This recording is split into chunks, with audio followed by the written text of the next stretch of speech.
Hello everyone, today we're going to make chocolate chip cookie dough brownies. These are decadent, delicious, and amazing.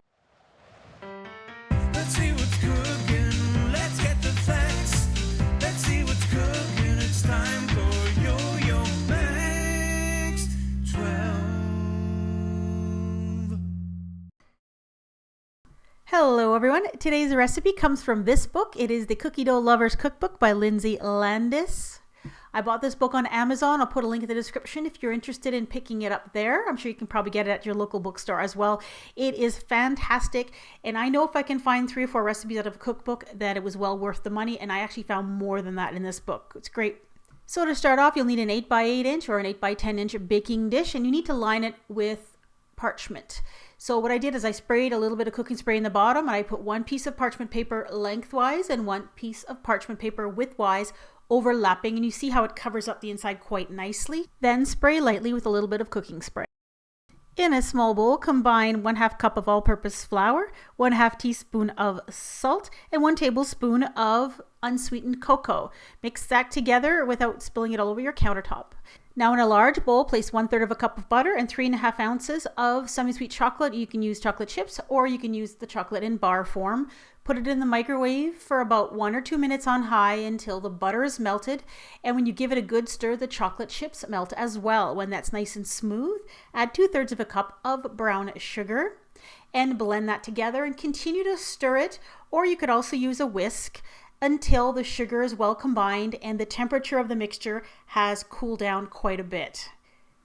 Then add 1 teaspoon of vanilla and 2 eggs. Did you catch that? Yes, I did take out that little piece of eggshell before I continued stirring the eggs. Now add the dry ingredients, the cocoa powder, salt, and flour, and begin to fold it in and continue to fold. Just keep folding until you don't see any more flour. And once you get to that point, no more dry flour, you can stop mixing because you don't want to overbeat this mixture.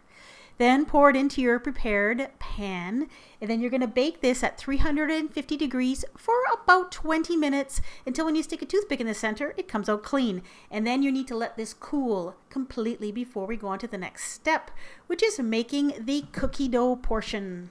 Now in a medium-sized bowl that should be a lot smaller than this one, place 1/2 cup of packed brown sugar, 1/4 cup of white granulated sugar, and 1/2 cup of unsalted butter. Blend that together with an electric mixer or by hand until it is light and fluffy. It's so fluffy!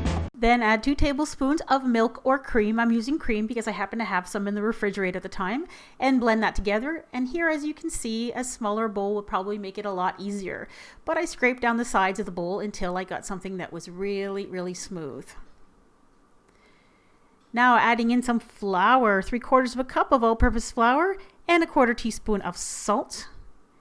And stir that together until it is combined, and you'll end up with something that looks like a cookie dough, which makes a lot of sense. And then finally, 1/2 cup of miniature semi-sweet chocolate chips, and just stir those in until they're combined.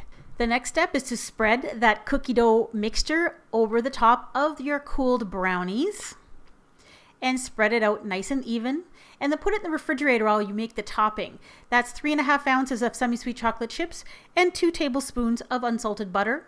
Put that in the microwave for about a minute or 2 until the butter's melted, and when you give it a stir, the chocolate chips should melt up nicely as well. Then take that topping mixture and pour it over top of the cookie dough. Spread it around evenly. And a good trick for chocolate is if you give it a shake or a tap, the surface of the chocolate will smooth out a little bit. And then put it in the refrigerator until it is set. Then remove it from the pan, and that's what's great about that parchment paper. You can just lift it out and put it on your cutting board, and then you're going to slice it into bars or into squares. Now this actually stores quite nicely at room temperature. You don't have to keep it in the fridge. And there are the completed cookie dough brownies. These are amazing. I took these to a work get together, and I tell you, on the dessert table, these went first, and you can always tell it's a great dessert.